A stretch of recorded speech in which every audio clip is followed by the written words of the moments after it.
ಒಂದು ಹೆಣ್ಣಿನ ಜಾತಿಗೆ ಇದು ಮಾಡಿ ನಂಗೆ ಆಗ್ತದೆ. ಇವತ್ತು ಯಾವ ಒಂದು ಪ್ರದೇಶದಿಂದ ಇವತ್ತು ರಾಜ್ಯಸಭೆಗೆ ಆಯ್ಕೆ ಆಗಿ ಹೋಗಿದ್ದಾಳ ಅಮ್ಮ, ಅದೇ ಪ್ರದೇಶಕ್ಕೆ ಇವತ್ತು ಕಾಲಿನಿಂದ ಒದಿತಾಳಂದ್ರೆ ಬಹಳ ನಾಚಿಕೆ ಬರುವಂತ ಕೆಲಸ ಆಗಿದೆ ಬಂಧುಗಳೇ. ಇವತ್ತು ಯಾಕೆ ಈ ವಿಷಯ ಹೇಳ್ತಾ ಇದ್ದೀನಂದ್ರೆ, ಯಾವ ತಾಟಲ್ಲಿ ನಾವು ಊಟ ಮಾಡ್ತೀವಿ ಅದೇ ತಾಟಲ್ಲಿ ಇವರು ಉಗುಳು ಹೋಗುವಂತ ಕೆಲಸ ಬಿಜೆಪಿ ಸರ್ಕಾರದವ್ರು ಮಾಡ್ತಾರೆ, ಬಿಜೆಪಿ ನಾಯಕರು ಮಾಡ್ತಾರೆ. ಇವತ್ತು ರಾಜ್ಯಸಭೆಗೆ ಕರ್ನಾಟಕದಿಂದ ಆರಿಸಿ ಹೋಗಿರುವಂತ ಶ್ರೀಮತಿ ನಿರ್ಮಲಾ ಸೀತಾರಾಮನ್ ಅವರು ಇವತ್ತು ಕರ್ನಾಟಕಕ್ಕೆ ಎಲ್ಲಕ್ಕಿಂತ ಹೆಚ್ಚಿನ ಒಂದು ಆದ್ಯತೆ ಕೊಡಬೇಕಾಗಿತ್ತು. ಯಾಕಂದ್ರೆ ಇವತ್ತು ಅವರು ಸಾಯವರೆಗೂ ಋಣ ತೀರಿಸಬೇಕಾಗಿದೆ ಕರ್ನಾಟಕದವರು. ಇವತ್ತು ಯಾವ ಪ್ರದೇಶದಿಂದ ಹೋಗಿದ್ದಾರೆ ಅವರು, ಆ ಪ್ರದೇಶಕ್ಕೆ ಅವರು ಸಾಯವರೆಗೂ ಋಣ ತೀರಿಸಿದ್ರೆ ಕಮ್ಮಿ ಇತ್ತು. ಆದ್ರೆ ಕರ್ನಾಟಕಕ್ಕೆ ಒಂದು ನಯಾ ಪೈಸಾ ಕೊಡಲ್ದಂಗೆ, ಕನಿಷ್ಠ ಪೈಸಾ ಕೊಡೋದ್ರ ಪರವಾಗಿಲ್ಲ, ಕನಿಷ್ಠ ಕರ್ನಾಟಕದ ಹೆಸರು ತಗೊಳ್ಳಿಲ್ಲ ಅಮ್ಮ ಹಾಕಿ. ಬೇರೆ ಬೇರೆ ಪ್ರದೇಶ ಹೆಸರು ತಗೊಂಡ್ರು, ಆದ್ರೆ ಎಲ್ಲೆಲ್ಲಿ ಕಾಂಗ್ರೆಸ್ ಗೌರ್ಮೆಂಟ್ ಇದೆ ಆ ಪ್ರದೇಶ ಯಾವುದು ಹೆಸರು ತಗೊಂಡಿಲ್ಲ. ಅಂದ್ರೆ ಇವರು ಎಷ್ಟು ದೇಶದ ರಾಜಕೀಯ ಮಾಡ್ತಾರೆ ಅನ್ನೋದೊಂದು ಇದು ಸೀದಾವಾಗಿ ಜನರಿಗೆ ಗೊತ್ತಾಗ್ತಾ ಇದೆ. ಇವತ್ತು ಎಲೆಕ್ಷನ್ ಇರ್ಬೋದು, ಎಲೆಕ್ಷನ್ ಅಲ್ಲಿ ಆಗಿರ್ಬೋದು, ಕಾಂಗ್ರೆಸ್ ಇರ್ಬೋದು, ಬಿಜೆಪಿ ಇರ್ಬೋದು, ಆ ಸಮಯದಲ್ಲಿ ಆಗಿರ್ಬೋದು. ಆದರೆ ಸರ್ಕಾರ ಬಂದ ಮೇಲೆ ಆ ಸರ್ಕಾರ ಪ್ರತಿಯೊಂದು ಜಾತಿಗೆ, ಪ್ರತಿಯೊಂದು ನಾಗರಿಕರಿಗೆ ಸರಿಸಾಮಾನ್ಯ ನೋಡುವಂತ ಕೆಲಸ ಕೇಂದ್ರ ಸರ್ಕಾರ ಆಗಿರ್ಬೋದು, ರಾಜ್ಯ ಸರ್ಕಾರ ಆಗಿರ್ಬೋದು ಮಾಡಬೇಕಾಗಿದೆ. ಹಾಗಾಗಿ ಹೋದ ಸತಿನೂ ಏನು ಕೊಟ್ಟಿಲ್ಲ. ಹಾಗಾಗಿ ಚಂದರ್ಮಂತ ರಾಣಿ ಚೆನ್ನಮ್ಮನ ಏರಿಯಾ, ಅಣ್ಣ ಬಸವಣ್ಣನ ಏರಿಯಾ, ಕರ್ನಾಟಕ ಸಂಗೊಳ್ಳಿ ರಾಯಣ್ಣ ಏರಿಯಾ, ಕರ್ನಾಟಕ 72 ಏರಿಯಾದ ಇಲ್ಲಿ ಹೋಗಿರ್ತಕ್ಕಂಥ ಕುಮಾರಸ್ವಾಮಿಗಳಿರ್ಬೋದು, ಒಂದು ಮಂತ್ರಿ ತಗೊಂಡ್ರು ನಡೆದ್ರ ಗಾಡಿ. ಜೋಶಿ ಅವರು ಜೋಶಿನಾಗ ಮಾತಾಡ್ತಿರು, ಈಗ ಜೋಶಿ ಎಲ್ಲ ಬಂದಾಗ್ಯದ. ಜೋಶಿ ಪ್ರಶ್ನೆ ಕೇಳ್ತಾರ ರಂಗಣ್ಣವ್ರು. ರಿಪಬ್ಲಿಕ್ ಕನ್ನಡದವ್ರು ಮಾತಾಡ್ತಾರ. ಎಷ್ಟು ಬೆಳಿಗ್ಗೆ ಎದ್ದರ ಬಿಜೆಪಿ ಪರವಾಗಿ ಮಾತಾಡ್ತಿರು, ಕರ್ನಾಟಕ ಬಂದಾಗ ಎಲ್ಲ ಮಾಧ್ಯಮದ ಬಳಗಕ್ಕೆ ನಾವು ಥ್ಯಾಂಕ್ಸ್ ಹೇಳ್ತೀವಿ. ಇಷ್ಟು ಟೋಟಲ್ ಆಗಿ ವ್ಯವಸ್ಥೆ ಮಾಡ್ಯಾರ. ಎಷ್ಟು ಜನ ಗೆದ್ದು ಹೋಗಿ ಎಷ್ಟು ವ್ಯವಸ್ಥೆ ಮಾಡಿದಿರಿ, 1-0 ಅವ್ರು ಹೇಳ್ತಾರೆ. ಯಾವ ಊರ ಹೆಸರುಗಳು, ಯಾವ ರಾಜ್ಯದ ಹೆಸರು ಹೇಳಕ್ ಜರುತ್ತಿಲ್ಲ ಅಂತ ಸೀತಾರಾಮನ್ ಹೇಳ್ತಾರ. ಯಾವ ಹೇಳೋದ್ರ ಮತ್ತೆ ಯಾಕ್ರಿ ಬಿಹಾರ್ ಹೇಳಿದ್ರಿ, ಮತ್ತೆ ಯಾಕೆ ಹೇಳಿದ್ರಿ ಆಂಧ್ರ, ಯಾಕಡೆ ಬಂತ ಕನ್ನಡದು ಎಲ್ಲಿವರ್ದಾಗ ಅಂತೀವಿ. ಅದಕ್ಕೆ ಸುಳ್ಳು ಹೇಳಿದ್ರೆ ಖರೇದು ಊರ್ಬಿಟ್ಟು ಹೊಡೋಗಿದ್ವು ಅಂತ. ಇದು ಇಂಥ BJP bogus Janata party Karnataka ಬಗ್ಗೆ ಅನ್ಯಾಯ ಮಾಡಿರ್ತಕ್ಕಂಥದ್ದು. ಇವ್ರು ಏನಾದ್ರೂ 17 ಜನ ಆರ್ಚ್ ಹೋಗಿದವರು ನಿಜವಾದ ಹಾಲ್ಕೊಂಡ ಮಕ್ಕಳಿದ್ರ, ನಿಜವಾದ ಕರ್ನಾಟಕದ ಬಳಗ ಇದ್ದೀರ, ಕಾವೇರಿ ನೀರು ಮಾತಾಡ್ತೀರಿ, ತುಂಗಭದ್ರಾ ಮಾತಾಡ್ತೀರಿ, ಭದ್ರಾ ಯೋಜನೆ ದಂಡೆಗೆ ಮಾತಾಡಿ ಲಾಸ್ಟ್ ಟೈಮ್ ಹೇಳಿದ್ರು 3,000 ಕೋಟಿ ಕೊಡ್ತೇವಂತ. ಈಗ ಬರೆಲ್ದಿರಿಲ್ಲ, ಕಮ್ಸ್ ಕೊಡೋದು ಹಿಂದಿಂದ ಆಗ್ತಿತ್ತು, ಪ್ರಪೋಸ್ ಮಾಡಬಹುದಾಗಿತ್ತಲ್ಲ. ಮೀಡಿಯಾದ ಬಳಗ ಇವತ್ತು ನನಗನಿಸ್ತಾ ಇದೆ ನರೇಂದ್ರ ಮೋದಿಗೆ ಥ್ಯಾಂಕ್ಸ್ ಹೇಳಬೇಕೇನೋ ಅಲ್ಲತ್ತಿ.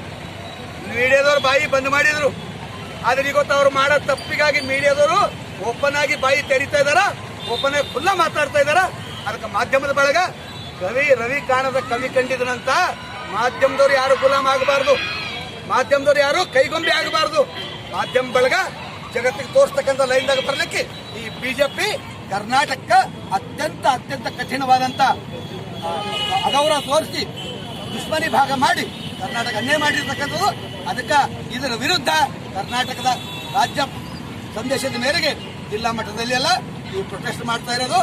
ಒಂದು ವೇಳೆ ಬಜೆಟ್ ಮಾಡದೇ ಇದ್ರೆ ಅದಕ್ಕೆ ಮುಂದಿನ ಹೋರಾಟ ಏನ್ ಮಾಡಬೇಕು ಅಂತ ನಮ್ಮ ರಾಜ್ಯ ಅಧ್ಯಕ್ಷರು ರಾಜ್ಯದ ನಿರ್ಣಯದಲ್ಲ ಮುಂದಿನ ಕಾರ್ಯಕ್ರಮ ಹಮ್ಮಿಕೊಳ್ತೀವಿ. ಅದಕ್ಕಾಗಿ ನಾವು ಜೋರಾಗಿ ಈ ನೀಚ ಭ್ರಷ್ಟ ಸುಪಿ ಸರ್ಕಾರಕ್ಕೆ, ಕೇಂದ್ರದ ಬಿಜೆಪಿ ಸರ್ಕಾರಕ್ಕೆ ಹೇಳ್ತೀನಿ, ಧಿಕ್ಕಾರ ಹೇಳಬೇಕು. ಬಿಜೆಪಿ ಚಂಬು ಕೇಂದ್ರದ ಬಿಜೆಪಿ ಸರ್ಕಾರಕ್ಕೆ, ಕರ್ನಾಟಕ ಅನ್ಯಾಯ ಮಾಡಿರ್ತಕ್ಕಂಥ ಬಿಜೆಪಿ ಸರ್ಕಾರಕ್ಕೆ, ಸುಳ್ಳು ಹೇಳೋ ಮೋದಿ ಸರ್ಕಾರಕ್ಕೆ, ಕರ್ನಾಟಕದಿಂದ ಮಂತ್ರಿ ಆಗಿರ್ತಕ್ಕಂಥ ಸೀತಾರಾಮನ್ ಅವರಿಗೆ ಬಿಜೆಪಿ ಚಂಬು, ಬಿಜೆಪಿ ಚಂಬು, ಬಿಜೆಪಿ ಚಂಬು, ಬಿಜೆಪಿ ಚಂಬು. ಕರ್ನಾಟಕದ ಜನಪ್ರಿಯ ಮುಖ್ಯಮಂತ್ರಿಗಳಾಗಿದ್ದ ಸಿದ್ದರಾಮಯ್ಯನವರಿಗೆ, ಡಿ.ಕೆ. ಶಿವಕುಮಾರ್ ಅವರಿಗೆ, ಕಾಂಗ್ರೆಸ್ ಪಕ್ಷಕ್ಕೆ, ಕಾಂಗ್ರೆಸ್ ಪಕ್ಷಕ್ಕೆ, ಕರ್ನಾಟಕದ ಜನತೆಗೆ, ಕರ್ನಾಟಕದ ಎಲ್ಲಾ ವಿಭಾಗದ ಜನರಿಗೆ ನಮಸ್ಕಾರಗಳು, ಧನ್ಯವಾದಗಳು. ಗುಜರಾತ್ 15 ಇದ್ರೆ ಕರ್ನಾಟಕ 15,000 ಕೋಟಿ ಬರುತ್ತದೆ. ಯಾಕೆ ನೀವು ಕೊಡ್ತೀರಿ? ಇದಕ್ಕಾಗಿ ನಿರ್ಮಲಾ ಸೀತಾರಾಮನ್ ತಾಯಿಯವರಿಗೆ ನಮಸ್ಕಾರ ಮಾಡ್ತಾರೆ, ಹೆಣ್ಮಗಳಿಗೆ ನಮಸ್ಕಾರ ಮಾಡ್ತಾರೆ. ಆದ್ರೆ ಹೆಣ್ಮಗಳಾಗಿ ಎಲ್ಲ ಮಕ್ಕಳಿಗೆ ಪ್ರೀತಿಲಿ ನೋಡೋ ತಾಯಿ ಗುಣ ಇರ್ತದೆ. ಅದ್ರಾಗ ವಿಶೇಷ ಕರ್ನಾಟಕದಿಂದ ರಾಜ್ಯಸಭಾ ಸದಸ್ಯರಾಗಿ ಮಂತ್ರಿಯಾಗಿದೆ, ಹಣಕಾಸಿನ ಮಂತ್ರಿ. ಇದು ಕರ್ನಾಟಕ ಭಾಳ ದೊಡ್ಡ ಕೊಡುಗೆ ಕೊಡಬೇಕಾಗಿತ್ತು. ಯಾವ ತಾಯಿ ಜನ್ಮ ಕೊಟ್ಟಳ ಮಗನಿಗೆ ಆ ಮಗಳ ಸಲಕ ತನ್ನ ಪ್ರಾಣಾದರೂ ಕೊಡ್ಬೋದು. ಆದರೆ ಇಲ್ಲಿ ಪಾಪ ಈ ಕರ್ನಾಟಕದ ಕೊಲೆ ಮಾಡ್ತಕ್ಕಂಥ ನಿಟ್ಟಿನಲ್ಲಿ ಸೀತಾರಾಮನ್ ಘೋಷಣೆ ಮಾಡಿಲ್ಲ. ಅದಕ್ಕೋಸ್ಕರ ಆ ಸೀತಾರಾಮನ್ರು ನೀವು ದ್ರೋಹ ಮಾಡಿರಿ ಅಂತೇಳಿ ನಾವು ಪಕ್ಷದ ಪರವಾಗಿ ಕರ್ನಾಟಕ ಪ್ರದೇಶ ಕಾಂಗ್ರೆಸ್ ಪಕ್ಷದ ಆದೇಶದ ಮೇರೆಗೆ ಜಿಲ್ಲಾ ಮಟ್ಟದಲ್ಲಿ ಇದರ ವಿರುದ್ಧ ಹೋರಾಟ ಮಾಡಿ ಮುಂದಿನ ದಿನಗಳಲ್ಲಿ ಭರ್ತಿ ಮಾಡಬೇಕು. ರಾಷ್ಟ್ರಪತಿಗಳು ಈ ವಿಷಯದಲ್ಲಿ ನೋಡ್ಕೊಂಡು ತಾರತಮ್ಯ ಮಾಡಿರ್ತಕ್ಕಂಥ ಸರ್ಕಾರಕ್ಕೆ ಕಿತ್ತೋಗಬೇಕು. ಇದು ನಮ್ಮ ದೇಶದಲ್ಲ, ಮತ್ತೊಂದು ದೇಶದಲ್ಲ. Worker right to life Baba Saheb ಹಕ್ಕು ಕೊಟ್ಟಾರ. ಬದುಕ ಹಕ್ಕಿಗೆ ದ್ರೋಹ ಮಾಡ್ತಾ ಇದ್ರಿ. ಅದಕ್ಕಾಗಿ ಬಜೆಟ್ನಲ್ಲಿ ನೀವು ಮಾಡಿಲ್ಲೋ ಇದು ತಿದ್ದುಕೊಳ್ಳಿಕ್ಕೆ ಕರ್ನಾಟಕ ಮಾಡಿಕೊಡ್ಬೇಕು. ಕಾವೇರಿನೋ ಭದ್ರಾನೋ ಏನು ಬೀದರ್ಗೆ ಬೇಕಾಗುತ್ತೆ, ಮತ್ತೇನು ರೈಲ್ವೇದೇನೋ ರೈಲ್ವೆ ಚಾಲು ಆಗಿದ್ರು ಮತ್ತೇನೋ ಮಾಡ್ಕೊಂಡಿರ್ತಕ್ಕಂಥದ್ದು. ಇದು ಇಲ್ಲಿನ ಸರ್ಕಾರದಿಂದ ಹೋಗಿರ್ತಕ್ಕಂಥ ಎಂಪಿಗಳು ಇವರು ಕೇವಲ ಖಾಲಿ ಗುಲಾಮಗಿರಿ ಮಾಡ್ತಕ್ಕಂಥ ಎಂಪಿಗಳಿದ್ದಾರೆ. ಎಚ್ ಡಿ ಕುಮಾರಸ್ವಾಮಿ ಸಾಹೇಬರಿದ್ದಾರೆ. ಅವರು ಕೇವಲ ತಮ್ಮ ಖಾತೆಗೆ ನೋಡ್ಕೊಳಕ್ಕಂತ ಹೇಳಿ ನಾವು ಹೇಳ್ತಲ್ಲ, ನಿಮ್ಮ ಮಾಧ್ಯಮದಲ್ಲಿ ಬರ್ತಾ ಇದೆ. ಕೇವಲ ಇವರು ಟೊಂಕ ಬಾಕ್ಸ್ ನಿಂದಿರೋರು, ಸೊಂಟ ಬಾಕ್ಸ್ ನಿಂದಿರೋರು ಅಂತಕ್ಕಂಥ ರೀತಿಯಲ್ಲಿ ಬರ್ತಾ ಇದೆ. ಪತ್ರಿಕಾ ಬಳಗ ನಾವು ಮಾಧ್ಯಮದಿಂದ ಹೇಳಿದ್ರು, ನಾವು ಮಾಧ್ಯಮದ ಮುಖಾಂತರ ಎಚ್ಚರಿಕೆ ಮಾಡಿ ಕರ್ನಾಟಕದ ಬಳಗಕ್ಕೆ ಅನುಕೂಲ ಆಗಲಿ, ಗುಜರಾತಾಗಲಿ, ತೆಲಂಗಾಣ ಆಗಲಿ, ಯಾವ ಜಿಲ್ಲೆ ಇದ್ದರೂ, ಯಾವ ರಾಜ್ಯ ಇದ್ದರೂ ರಾಜ್ಯದ ಜನತೆ, ದೇಶದ ಜನತೆ ಬಹಳ ದೇಶಭಕ್ತಿ ಅಂತ ಮಾತಾಡ್ತೀರಿ, ರಾಷ್ಟ್ರದ ಬಗ್ಗೆ ಮಾತಾಡ್ತೀರಿ, ಅದರ ದೇಶಗಳ ತಾರತಮ್ಯ ಮಾಡ್ತೀರಿ. ಈ ತಾರತಮ್ಯ ತೆಗಿತಕ್ಕಂಥದ್ದು ಮಾಡಬೇಕು. ಈಗ ಇವರು ಮಾಡಿಲ್ಲ. ಇದಕ್ಕೆ ರಾಷ್ಟ್ರಪತಿಗಳವರಿಗೆ ಚೆನ್ನಾಗಿ ಒಂದು ಪಾಠ ನಿಟ್ಟಿನಲ್ಲಿ ಸಂದೇಶ ಕೊಡಬೇಕು ಅಂತ ಎಲ್ಲ ಕಾಂಗ್ರೆಸ್ ಪಕ್ಷದ ಪರವಾಗಿ ನಾವು ರಾಜ್ಯ ಈ ಕಾರ್ಯಕ್ರಮಕ್ಕೆ ಬಿಜೆಪಿ ಸರ್ಕಾರ ಹೇಳಿ ಕಾಂಗ್ರೆಸ್ ಸರ್ಕಾರಕ್ಕೆ ಎಲ್ಲಿ ಜಿಲ್ಲಾ ರಾಜ್ಯಗಳಿಗೆ, ಎಲ್ಲ ದೇಶದ ರಾಜ್ಯಗಳಿಗೆ